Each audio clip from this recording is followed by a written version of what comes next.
साथियों नमस्कार। Jawahar GT road live में आपका स्वागत है। मैं हूं अभिषेक सिंह। दो राज्य साथियों, दो राज्यों में चुनाव के नतीजे आए और दोनों राज्य जो है इतिहास रचने के लिए तैयार है। चाहे आप बात पश्चिम बंगाल की कीजिए या तमिलनाडु की कीजिए, जहां आप एक तरफ देख रहे होंगे कि पश्चिम बंगाल में भारतीय जनता पार्टी ने इतिहास रचते हुए 207 सीटों पे जीत हासिल की। न सिर्फ एक बहुमत का आंकड़ा, बल्कि बहुमत से भी ज्यादा और एक तरफा जो है जन समर्थन जो है वो भारतीय जनता पार्टी को मिलता हुआ नजर आया। वहीं दूसरी ओर तमिलनाडु में भी इसलिए एक ऐतिहासिक जीत कही जाएगी टीवीके की, क्योंकि एक नई नवेली पार्टी इस तरह से उभर कर आई, जैसे लगा वहां के युवाओं से लेकर के वहां के तमाम लोगों का जो पहला पसंद है वो टीवीके है, वो विजय थलापति है। कहने के लिए थलापति है, एक सेनापति है, लेकिन एक राजा की तरह उन्होंने वहां इतिहास रचा है। लेकिन आप देखिएगा तो दोनों जगह भले ही ऐतिहासिक जीत हुई हो, लेकिन एक राजनीतिक अवरोध या फिर आंकड़ों का जो खेल है वो भी उलझता हुआ नजर आ रहा है। जहां बहुमत के लिए 118 सीटों की जरूरत है तमिलनाडु में, वहां पर विजय थलापति की जो पार्टी है टीवीके वो 108 सीटों पे उलझी है। इस पे हम आगे चर्चा करेंगे। वहीं दूसरी तरफ आप देखिए कि बंगाल का जो सियासी पारा है वो पूरा अभी चरम पे है। न सिर्फ पार्टी के नेता बल्कि पार्टी के कार्यकर्ता भी जो है वो एक दूसरे से उलझते हुए नजर आ रहे हैं। कई एक जगह पे आप देखिएगा तो अनेक तरह के हिंसा की खबरें हैं। कहीं पर भारतीय जनता पार्टी द्वारा टीएमसी पे हमला किया जा रहा है, तो कहीं टीएमसी भी जो है वो भी शांत बैठने के मूड में नजर नहीं आती है। पश्चिम बंगाल में आप देखिए कि किस तरह से हिंसा जो है वो बढ़ गई है, जहां एक तरफ भारतीय जनता पार्टी के कार्यकर्ताओं में आप देखिएगा कि इस तरह का उल्लास है या इस तरह का आक्रमण है कि वो लगातार, चाहे वो टीएमसी से जुड़े नेता हो या कार्यकर्ता, उन पे हमला कर रहे हैं। वहीं दूसरी तरफ टीएमसी के भी नेता या कार्यकर्ता जो है वो शांत बैठने के उम्मीद में नहीं है, शांत बैठने के मूड में नहीं है। और इस तरह का राजनीतिक घटनाक्रम कहां तक जाएगा, क्योंकि अब आप देखिए कि शुभेंदु अधिकारी के पीए जो है चंद्रकांत रथ, उनपे भी जो है हमला किया गया, उनपे गोलियां चलाई गई और इस तरह का हमला हुआ कि उनकी जान चली गई। और अब इसके बाद क्या टीएमसी भी जो है वो, और अब इसके बाद आगे क्या होगा साथियों, क्योंकि इस तरह का जो माहौल है, इस तरह का जो तनाव आप देख रहे हैं बंगाल में, ये कहां तक बढ़ के जाएगा और इसके क्या दूरगामी परिणाम मिलेंगे या क्या संकेत दे रहा है बंगाल अभी, इन मुद्दों पे हम चर्चा करेंगे। आप फ्रेम में हमारे साथ देख रहे हैं वरिष्ठ पत्रकार सहरोज कंवर जी हैं। स्वागत है सर आपका। और सर क्या देख रहा है सर, ये बंगाल में जो हिंसा है ये इतना क्यों बढ़ा हुआ है? ये बंगाल में ही ऐसा क्यों होता है? जी देखिए, हर जगह चुनाव होते हैं। आप झारखंड में देखा, बिहार में देखा, उत्तर प्रदेश में देखा, असम में ही देख लिया आपने, सब जगह चुनाव होते हैं। लेकिन कहीं भी ऐसी हिंसा की खबरें नहीं आती। लेकिन पश्चिम बंगाल में जब भी चुनाव होता है तो चुनाव के बाद हिंसा की खबरें आती हैं। लेकिन इस बार थोड़ा उसकी संख्या ज्यादा है जी। घटनाओं, हर जगह हिंसा उस रात से शुरू हो गई। व्यूअर्स हमारे ये तस्वीरें देख रहे हैं, कुछ क्लिप्स है, बहुत सी चीजें हम लोग गाइडलाइन होती है दिखा नहीं सकते। पार्टी दफ्तर तोड़ा गया कई जगह कार्यकर्ताओं को, पहले भाजपा के समर्थक वो सड़क पर उतरे, दुकानों को लूटा गया, कहीं आग लगाई गई, कहीं भी सड़कों पे पीटा गया। हाँ, ये सब मारपीट की घटनाएं लगातार एकदम। एक जगह तो बुलडोजर लिया जी, बताइए, बुलडोजर। और उसके बाद लेनिन की प्रतिमा मुर्शिदाबाद में एक जगह उसको तोड़ डाला गया। और टीएमसी के 300 से अधिक दफ्तर, ये अभिषेक बनर्जी का ये आरोप, वो दिख भी रहा है।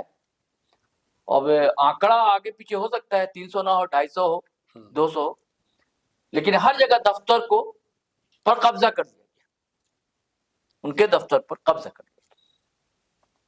अब दफ्तर भारतीय जनता पार्टी का पेंट वेंट करके दफ्तर बना दिया गया। लेकिन इसका फायदा एक और ने उठाया है, कहते हैं आपदा में अवसर। कांग्रेसी लोगों ने भी ऐसा किया है कई जगह। अच्छा, हाँ, कई जगह कांग्रेसियों ने टीएमसी के दफ्तर को कब्जा करके अपना दफ्तर बना लिया। अब उनका कहना है कि ऐसा खेल दरअसल टीएमसी के लोगों ने किया था, ये हमारा ही दफ्तर था, टीएमसी ने कब्जा कर लिया था और अब हम कब्जा कर रहे हैं। और जो मैंने कहा कि पश्चिम बंगाल में ऐसा ही क्यों होता है, देखिए पश्चिम बंगाल में पहले भी ऐसा होता था। पहले जब ये इनकी सरकार आई थी, सीपीआई है ना, तो उनके लोगों पर ये आरोप लगते थे, घटनाएं होती थी। और उसके बाद जब सत्ता बदली, टीएमसी के लोग आए, तो उनके कार्यकर्ताओं पर ये आरोप था। और इसी सब के विरोध में तो ये नहीं सत्ता आई, लोग कहते हैं जी कि वो ऐसा करते हैं उनके कार्यकर्ता। तो आप भी तो वही कर रहे हैं। एक मुहावरा ने कि हमाम में तो फिर सब रंग है, तो फिर हम आपको लेकर क्यों आए?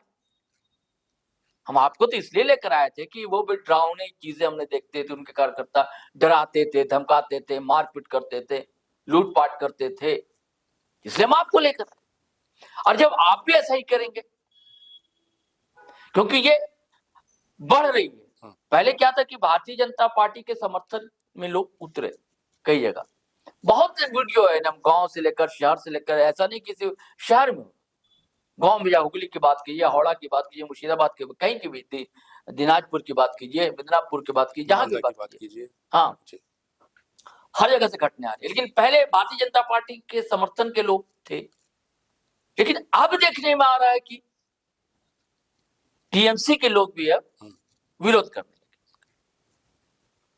तो ये तो आशंका बड़ी है ना जी कि तो भी क्या एकदम बुरा हाल है, अराजकता की स्थिति अभी है बंगाल में। आप लोग सवाल उठा रहे हैं कि भाई जब शांतिपूर्ण ढंग से वोटिंग हुई, ऐसा कहा जा रहा है, जी ऐसे कहा जा रहा है ना कि भाई इसीलिए सेना बुलाएगी, 2.5 लाख फोर्स, जी अब फोर्स अभी लौटी भी नहीं है, तो भैया फिर कंट्रोल क्यों नहीं हो रहा? वो कहाँ है लोग? कंट्रोल करना चाहिए, सवाल है ना भैया। जी इन सब होने के बाद ज्ञानेश कुमार साहब का, चुनाव आयोग का आयुक्त जो है, उनका बयान आया कि भाई सब कंट्रोल हो, ये हो वो हो, जी उनका बयान आया। तो लेकिन और बैठकें भी वहां पुलिस के आला अधिकारियों ने की है, लेकिन अब तक शांति की खबरें नहीं मिल रही है और हिंसा की खबरें लगातार बढ़ रही है। बढ़ रही है। अब ये बड़ी बात है नहीं भाई कि जो मुख्यमंत्री के रेस में सबसे पहला नाम चल रहा है, उनके पीए जान ले दी जाती है, तो बड़ी बात है ना, ये छोटी मोटी बात नहीं है। और कई कार्यकर्ताओं के साथ जो मारपीट हो रही है वो तो है ही, लेकिन जान ले लेना, अब तक की सूचना है कि आधा दर्जन से अधिक लोगों की जानें जा चुकी। तो ये सिलसिला भाई थमेगा भी कभी? अब कौन थामेगा? और इधर ममता बनर्जी ने कह दिया कि हम इस्तीफा नहीं देंगे। मैं वही पूछने जा रहा था कि हाँ। जहाँ एक तरफ ये संकट है लॉ एंड ऑर्डर का, हाँ। वहीं राजनीतिक संकट भी एक दिख रहा है। हाँ। कि ममता जी अब तक वो तो और कह रही हैं कि अगर यहाँ बात नहीं बनती तो हम सुप्रीम कोर्ट जाएंगे। हाँ। लेकिन हम इस बात को नहीं मानेंगे हाँ। कि हमारी या हमारी अब पार्टी तक गई नहीं है जी, लेकिन जो हिंसा बढ़ रही इसके लिए टीएमसी जा रहा है कोर्ट, लेकिन उसके लिए नहीं जा रहा है। तो क्या झारखंड के जो मंत्री है कोई विवाद में राधा किशन किशोर जैसा चाह रहे हैं कि शहीद कर दिया जाए हमको, ममता बनर्जी, ताकि हम जनता के बीच जाए, जी छवि बनी रहे कि छवि बनी रहे। उनकी एक डिमांड है कि कई जगह के 2 बजे रात के बाद खेला हुआ, उसके बाद का सीसीटीवी फुटेज चुनाव आयोग उपलब्ध करा दे, पब्लिक डोमेन में ला दे। तो चुनाव आयोग को भी फिर चाहिए कि क्या दिक्कत है? अगर कोई पार्टी बड़ा दल है, वो सवाल उठा रहा है, शंका है, तो आप पब्लिक डोमेन में ला दीजिए, उनको ला देना चाहिए।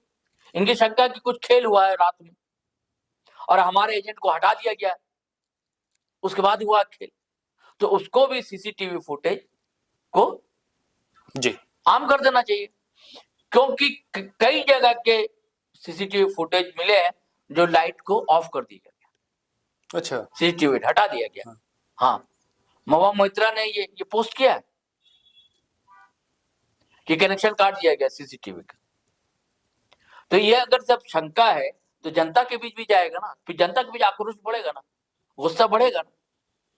तो इसको शांत करने का हाथ में ज्ञानेश कुमार के, अपना ज्ञान निकालें और उसको आप ये कर दीजिए पब्लिक डोमेन में, बता दीजिए नहीं भाई बहुत ईमानदारी से हुआ है। नहीं ये तो उन्होंने कर दिया है ना सर, सीधा कह भी दिया है कि भाई चुनाव हो गया हमारे एंड से, शांतिपूर्ण मतदान हुआ, निष्पक्ष मतदान हुआ है।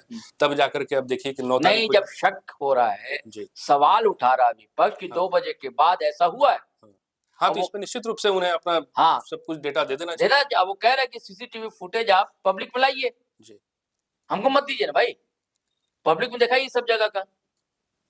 तो इसको करने में क्या दिक्कत हो रही? इसको करने में तो दिक्कत नहीं होनी चाहिए। और खास करके भवानीपुर का कह रहे हैं कि 550 वोट से आगे चल रहे थे, अचानक 15,000 वोट कैसे हो जाता, अचानक से तुरंत। उनका आरोप है कि ऊपर जाते हैं और नीचे आकर कहते हैं कि अब हम जीत गए, सुरेंद्र अधिकारी। तो अचानक से क्या जादुई खेल हुआ? तो ऐसा उनका कई जगह पर आरोप है।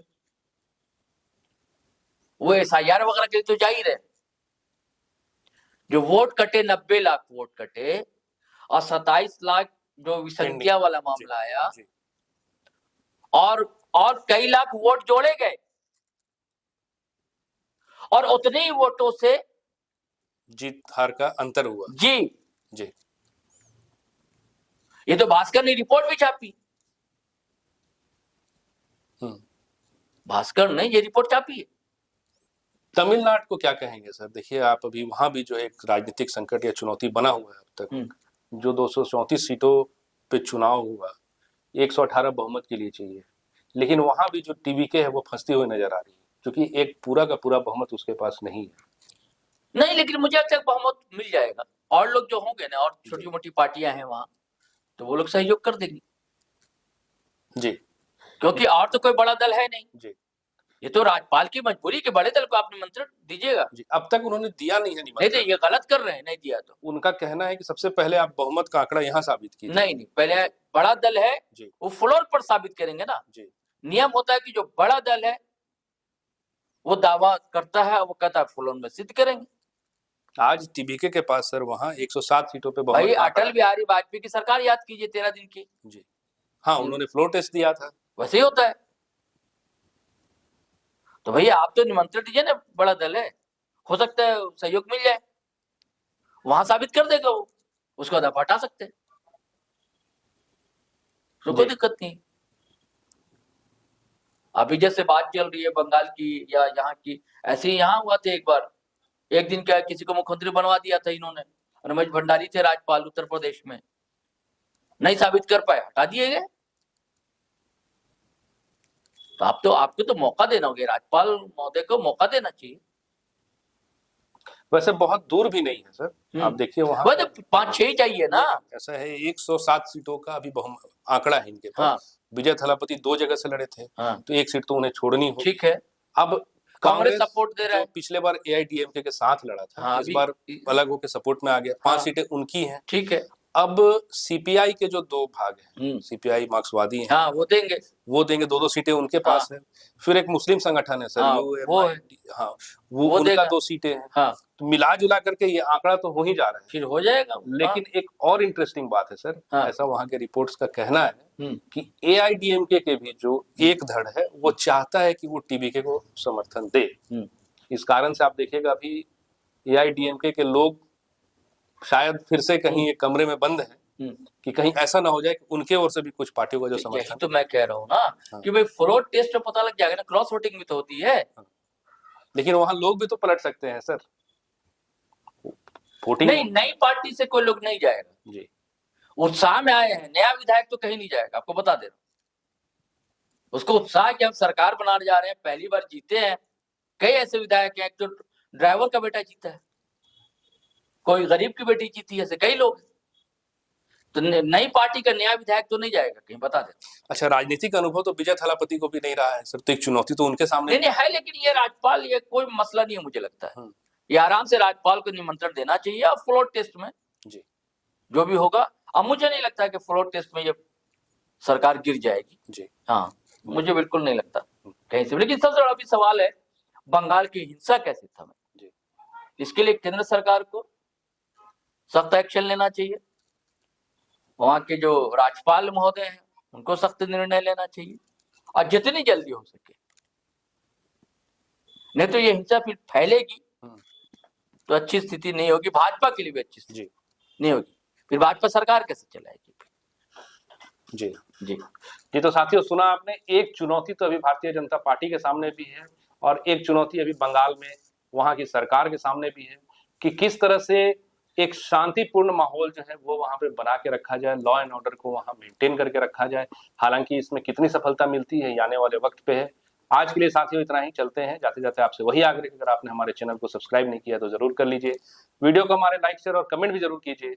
आज्ञा दीजिए, नमस्कार, जय हिंद, जय भारत।